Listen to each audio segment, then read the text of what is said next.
Primeiramente, eu quero agradecer ao nosso professor Rodrigo, né, pela disponibilidade, pela leitura do trabalho. A mesma coisa para o professor Bruno, né, pela disponibilidade também em aceitar a banca e a leitura do trabalho, fim do semestre, aí como estamos. Então, Lucas, deixa eu explicar para você. O exame é composto em 3 partes. A primeira é sua apresentação, de 30 a 40 minutos. Em seguida, a gente vai para a segunda fase, que é a audição perante a banca. Então, os membros da banca vão fazer os questionamentos, né, debater um pouco sobre o seu trabalho. E a terceira fase é uma reunião secreta para a gente deliberar o resultado. Eu vou, então, iniciar aqui. O título do trabalho é Segmentação Semântica de Núcleos em Leucoplasia Bucal por meio de comitês de modelos de aprendizagem profunda. Esse trabalho foi desenvolvido, então, pelo aluno Lucas Nardelli de Freitas Botelho Sá, e em conjunto com o orientador, que é o pós-doc, né, o Adriano Barbosa Silva, a qual também quero expressar meu agradecimento aqui. Então, Lucas, eu vou passar a palavra para você e você tem aí o tempo para fazer sua apresentação. Obrigado. Beleza. Bom dia, pessoal. Tá começando aqui então a apresentação, que nem o Marcelo falou, do trabalho que é segmentação semântica de núcleos em leucoplasia bucal, por meio de comitês de modelos de aprendizagem profunda. Então, esse trabalho foi desenvolvido por mim, Lucas, e com orientação do Marcelo e do Adriano. Para essa apresentação, então, está previsto para a gente passar por esses tópicos. E começando, então, pela introdução do trabalho, a gente tem um cenário hoje que o câncer ele é uma das doenças mais prevalentes ali no mundo. Então, tem uma pesquisa que somente no ano de 2022 tiveram por volta ali de 20 milhões de casos de câncer e dentre esses tiveram 9,7 milhões de óbitos. E dos diversos tipos de câncer que existe, a gente tem que o câncer de lábio e o câncer na cavidade oral, ele tem ali por volta de 400 mil novos casos surgindo por ano.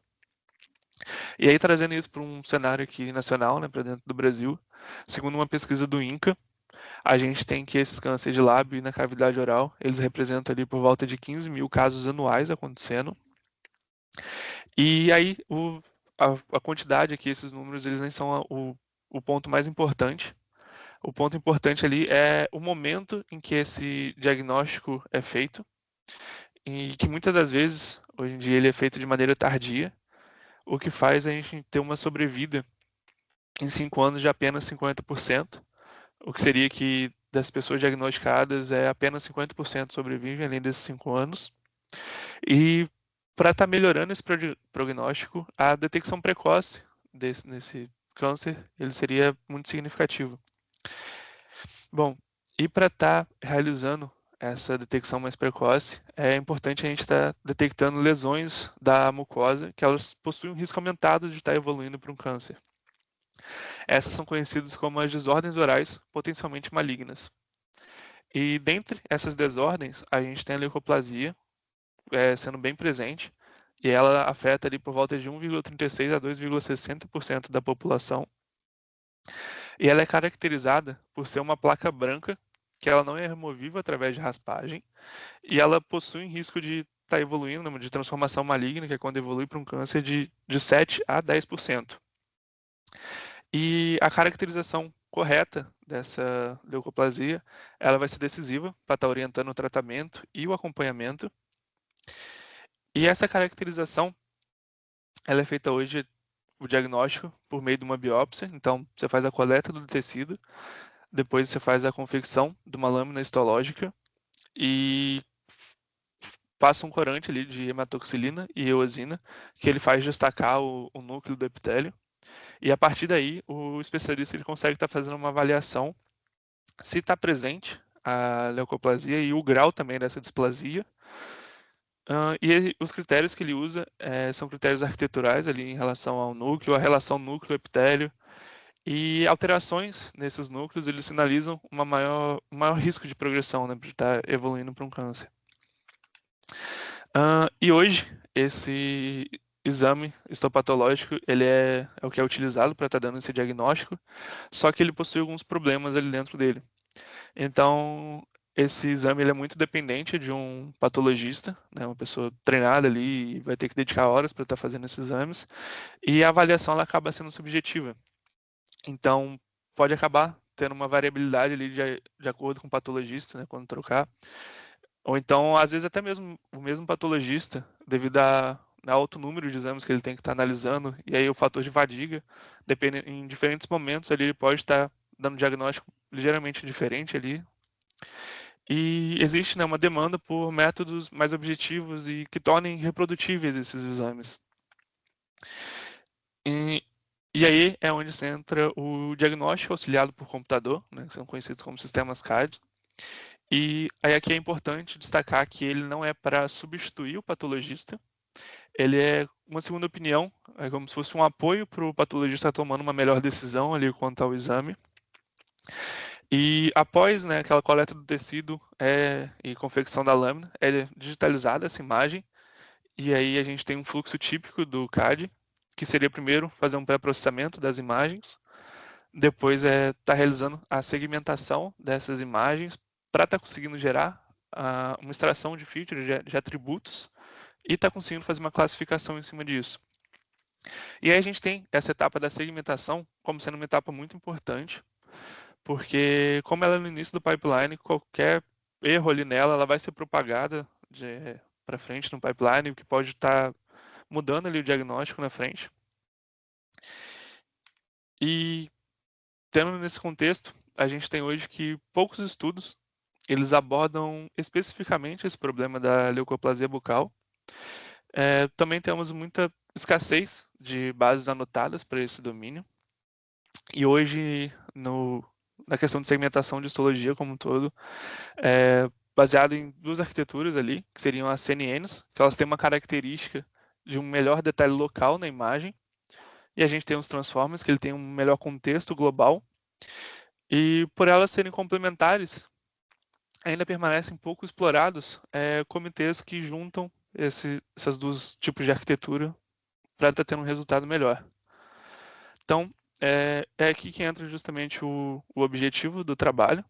Então, ele tem como objetivo geral desenvolver e avaliar uma abordagem baseada em comitês desses modelos heterogêneos para estar realizando a segmentação semântica desses núcleos em imagens histopatológicas de leucoplasia bucal. E para esse objetivo geral, a gente tem os objetivos específicos de treinar e avaliar modelos de 3 paradigmas, e aí sendo eles esses, né, baseados em CNN, baseados em Transformer e também as arquiteturas híbridas ali entre eles. Também tem o objetivo de medir o impacto de estratégias de aumento de dados, comparar também diferentes estratégias de compor esses modelos dentro do comitê e analisar também a contribuição dos modelos individuais para aquele comitê. E trazendo aqui agora para como foi desenvolvido esse trabalho. Aqui é uma visão geral de como é o pipeline, eu vou estar passando depois mais detalhadamente em cada etapa, mas aí a gente tem primeiro a base de dados, e aí foram usadas duas bases de dados no estudo. A primeira é a de leucoplasia, que é a base principal adotada. A segunda é a CryoNuSeg, que é uma base mais de validação ali, de generalização do trabalho. A partir daí a gente divide a base, né, em treino, validação e teste. Depois a gente aplica aumentos de dados, que nesse caso foram dois utilizados, o RC-Alg e o geométrico. E aí a gente realiza o treinamento das arquiteturas, que foram selecionadas ali 10 arquiteturas, olhando para aqueles 3 paradigmas ali falados. E depois do treinamento e validação delas, a gente compõe elas em comitês, que foram avaliadas 5 estratégias diferentes para aí sim estar conseguindo avaliar o desempenho. Então, passando por essa etapa aqui, primeiro a gente tem a primeira base de dados, que é a de leucoplasia. Então, como eu disse, essa aqui é a base principal do estudo, foi o foco do estudo nela. Ela contém 415 imagens, todas elas foram coradas com hematoxilina e eosina. Para a digitalização, foi usada uma ampliação de 400 vezes. E a anotação dessa base de dados ela foi realizada por especialistas e foi usada uma técnica ali de concordância diagnóstica, que é quando os especialistas eles fazem a anotação e depois discutem ali, entram em concordância para ver qual seria a melhor anotação. E essa base ela é dividida em duas classes, a de tendo leucoplasia bucal e leucoplasia verrucosa proliferativa. Mas como foco do estudo é a segmentação semântica, a gente não leva em consideração a classe, o objetivo é somente estar segmentando os núcleos para estar diferenciando o núcleo do fundo da imagem. A segunda base de dados é a CryoNuSeg. Ela foi usada com o intuito de validar o método, e essa base ela contém 30 imagens. Todas as imagens elas têm um tamanho fixo ali de 512 por 512. E ela tem uma pluralidade muito grande. Ela é composta por 10 órgãos diferentes. Então, acaba validando, né, o modelo em diferentes órgãos dentro dessa base. E aí ela também foi corada com hematoxilina e eosina. E também para digitalização foi usada uma ampliação de 400 vezes. E aqui na direita também tem uma representação de imagens dela.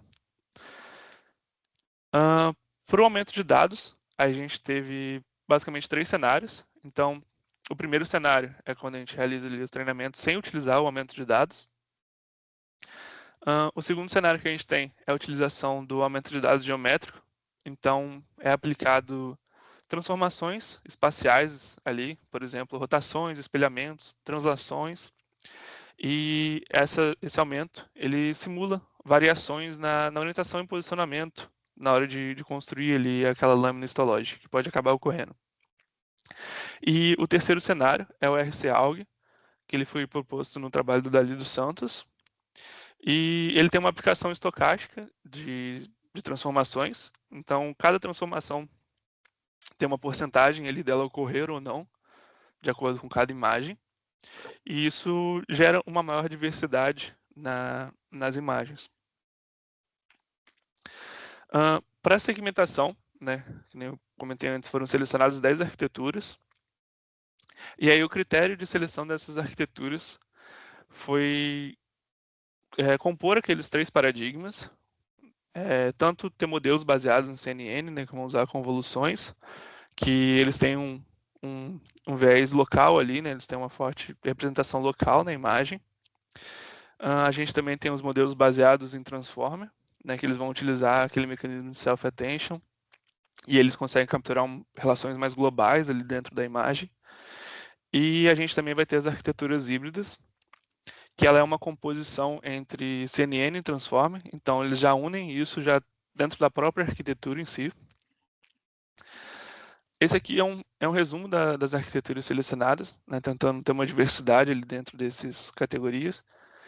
E aí aqui para encaixar o modelo em cada categoria, o critério foi na questão do encoder, né, nos passos do encoder, se o que foi utilizado, então se a predominância foi as convoluções ali, ela é categorizada como CNN, se foi usado mais o mecanismo de self-attention, então foi classificado como transformer, e quando utiliza os dois ali, ele é classificado como arquitetura híbrida. E aí, o treinamento dessas arquiteturas, ele seguiu o mesmo protocolo. Então, foi o mesmo treinamento para todas as 10 arquiteturas. Como otimizador, a gente usou o ADAM-W. No learning rate inicial, a gente começou com 1 vezes 10 a menos 4. E foi usado um schedule que vai decaindo esse learning rate de acordo com o treinamento, quando não está tendo uma melhora muito grande. Para as funções de perda, foi usada uma composição de 2 funções, que seria a Lovász e a focal. A Lovász ela está relacionada um pouco ao IOU, então ela foca na sobreposição geral ali da imagem, e a focal ela dá uma importância para as regiões mais difíceis de segmentação. E aí foi padronizado em 100 épocas esse treinamento das arquiteturas, e também a resolução de entrada as imagens elas foram redimensionadas para 256 por 256 pixels. Bom, agora as estratégias de compor ali o comitê que nem eu tinha citado, foram 5 que foram testadas, e elas podem ser divididas em 2 famílias ali. A primeira seria uma fusão por probabilidade. Então a gente tem que os modelos eles retornam ali para a gente a probabilidade de cada pixel de ser núcleo ou não. Então nessa família eles olham para essa probabilidade. Então no soft voting ele vai olhar ali para a probabilidade de cada modelo e vai selecionar o que tiver a maior probabilidade. E aí de acordo com o limiar definido ele vai classificar se é um pixel de núcleo ou de fundo. O weighted soft ele é basicamente igual ao soft voting. O que muda é que ele põe um peso diferente para cada modelo. E aí depois a gente tem a segunda família, que é a fusão por máscara. E aí ela leva em consideração a máscara que o modelo prediz. Então você vai levar em consideração o 0 ou 1 ali, se é fundo ou se é núcleo. E aí o hard voting, ele pega pela maioria. Então vamos supor que a gente tivesse 3 modelos. Se 2 modelos falarem que é núcleo, então ele considera como núcleo, né, porque a maioria votou assim. O Union Max, ele leva em consideração se, por exemplo, os modelos todos votaram como núcleo e o Intersection Min, se pelo menos um deles votou como núcleo. As métricas agora de avaliação, a gente tem essas 5 métricas que elas são um pouco mais conhecidas. Então, a gente tem o DICE e o IOU, que eles levam em consideração a sobreposição. Então, eles levam mais em consideração o verdadeiro positivo. Né? O DICE ainda dá um pouco mais de peso para esse verdadeiro positivo aqui. A gente tem a acurácia, que ela dá um peso igual para os verdadeiro positivo e o verdadeiro negativo. Então, ela avalia o núcleo e o fundo juntos. E a gente tem a sensibilidade e a especificidade, que elas são quase complementares, de que a sensibilidade ela vai olhar para o acerto no núcleo, para quando ele classifica certo os pixels de núcleo. E a especificidade ela já olha para a questão do fundo e ela classifica ali os pixels de fundo, né, uma métrica relacionada ao fundo. E aí a gente tem as métricas que são específicas de análise da contribuição de cada modelo para o comitê. E aí aqui eu trouxe esse gráfico para ajudar um pouco a entender. Então, a gente pega um modelo M ali, que está dentro do comitê, e aí a gente vê se o modelo sozinho predisse um pixel certo ou não. Então, se o modelo ele já tinha acertado aquele pixel, a gente vai para a parte esquerda aqui, então que ele classificou corretamente. E se o comitê ele preservou esse acerto, aí esse pixel ele conta para o keep rate, né, que seria quando o modelo preserva o acerto do modelo. E caso depois o comitê ele tenha descartado esse acerto do modelo, ele entra para o discarded rate, né, como se estivesse perdendo um pouco de acerto do modelo individual. E depois para a parte direita é quando o modelo ele não acertou sozinho aquele pixel. E aí quando na composição do comitê ele corrige esse pixel do modelo, ele conta ali para o error mitigation, né, que é uma mitigação do erro do modelo. Agora, entrando um pouco nos resultados obtidos nas experimentações. Bom, primeiro a gente vai estar avaliando ali no dataset de leucoplasia, então os modelos individuais. Aqui a gente vai começar pela família dos que foram baseados em CNNs.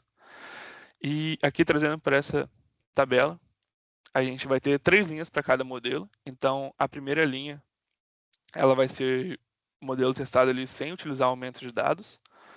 A linha do meio seria quando ele utiliza o RC-ALG, né, quando tem essa cruz aqui, e quando tem o triângulo, na última linha, seria a utilização do aumento de dados geométrico.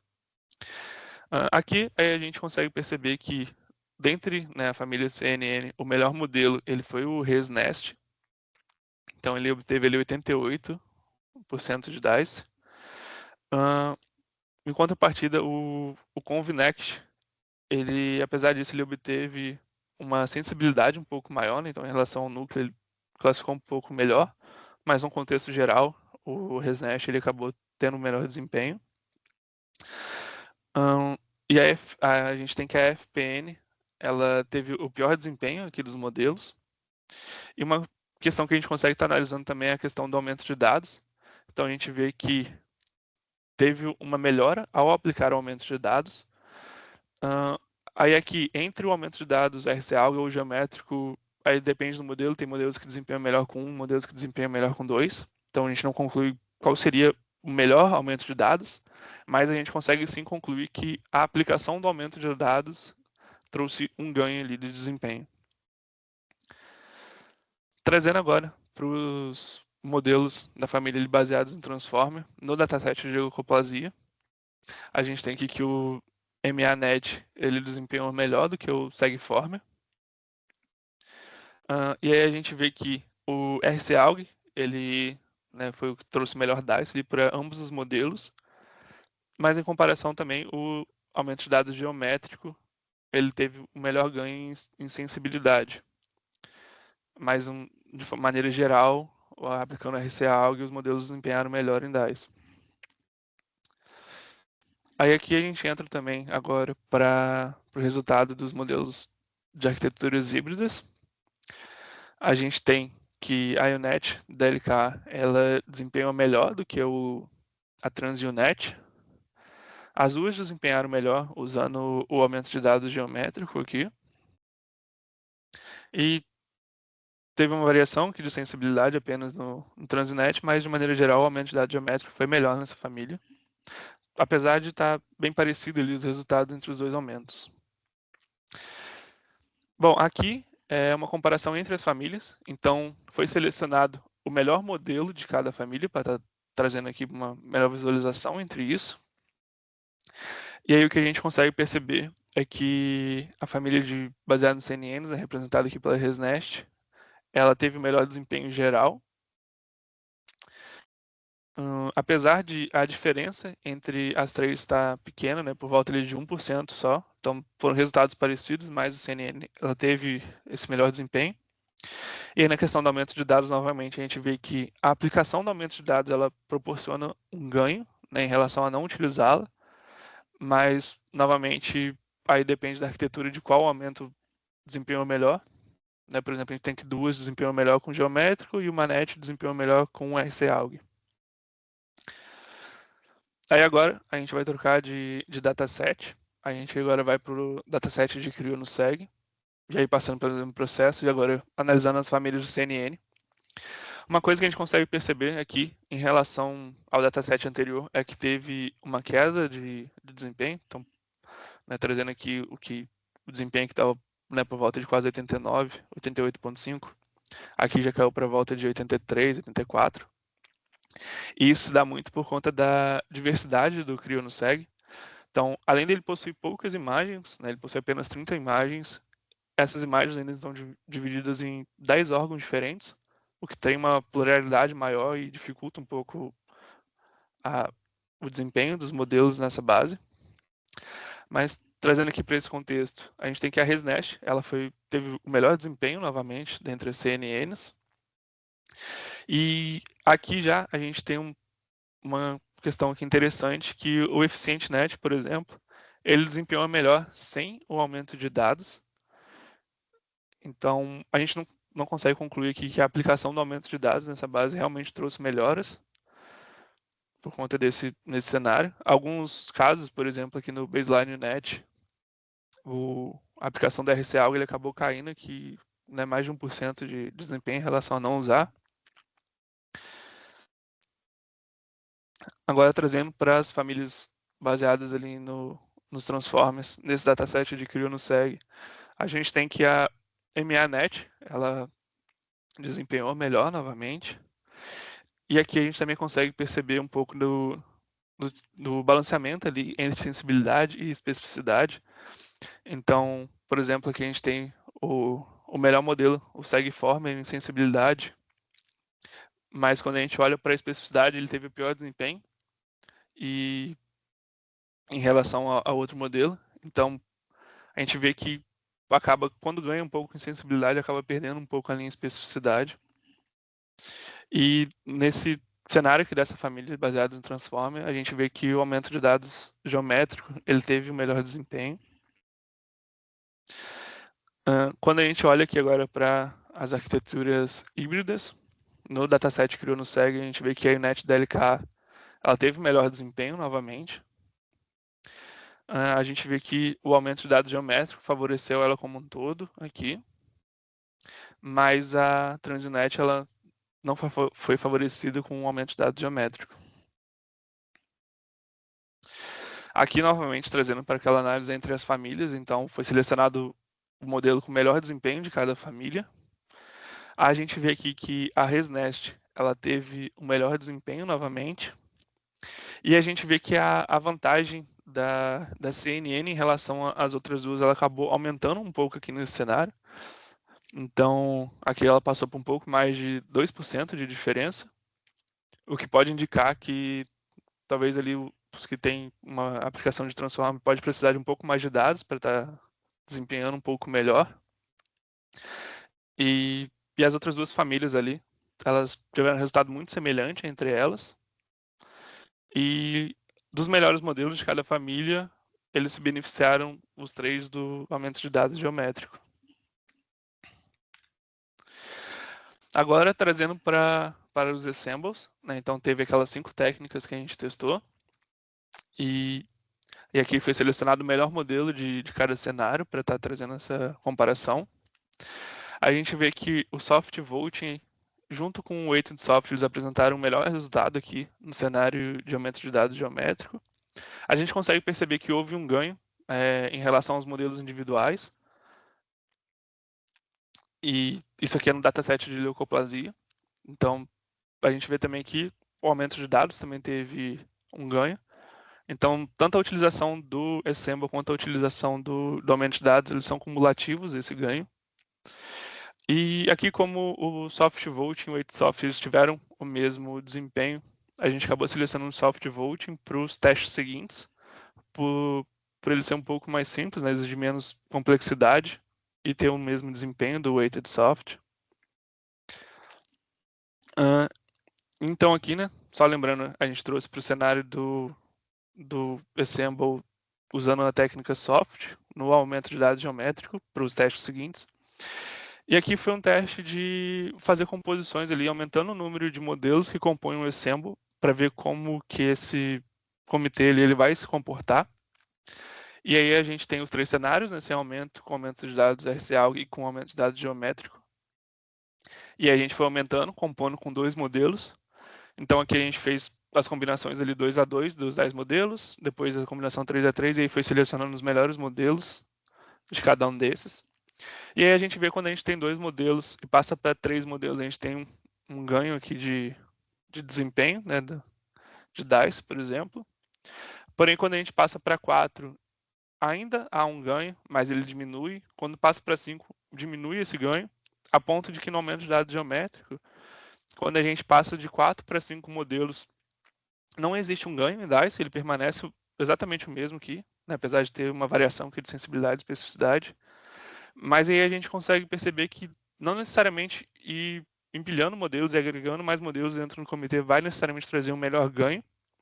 E além de quanto mais modelos você agrega ali dentro daquele comitê, maior vai ser seu gasto computacional dentro daquilo, né? Maior vai ser o recurso que você vai gastar para estar gerando um resultado. Aí aqui, agora, a gente tem a análise das métricas de contribuição dos modelos individuais em relação ao comitê. Então, olhando aqui para a primeira métrica, que seria o Keep Rate, a gente vê que dos acertos individuais nos modelos foram preservados pelo menos 99% desses acertos. E o Discarded Rate, como é uma métrica complementar, a gente vê que dos acertos dos modelos individuais, apenas 1% ali acabou sendo descartado. E quando a gente olha para a métrica, que é a questão de quando corrige o erro do modelo individual, a gente vê ali que ela varia de 24% a 31%, então indica que ele tem sim uma correção do erro ali bem relevante, né, em questão de quase 25% ali. Aí aqui a gente tem uma análise qualitativa desses modelos. Então aqui a gente tem a imagem original, o que seria o ground truth dela, e o assemble do lado. E aqui embaixo a gente tem as 10 arquiteturas de forma separada, onde as que estão com título em verde são as que comporam esse assemble aqui da imagem. E aí, trazendo para as máscaras aqui, a gente tem que quando está branco, é que ele classificou o núcleo corretamente. Quando está em vermelho, a gente tem um falso positivo. Quando está em verde, a gente tem um falso negativo. E em preto é quando ele classifica o fundo corretamente.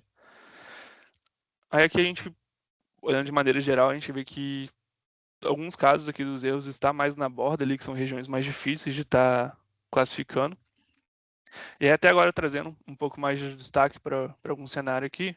Né? Então aqui a gente tem a imagem original, o Ground Truth e o Assemble, e dois modelos aqui que compõem aquele Assemble.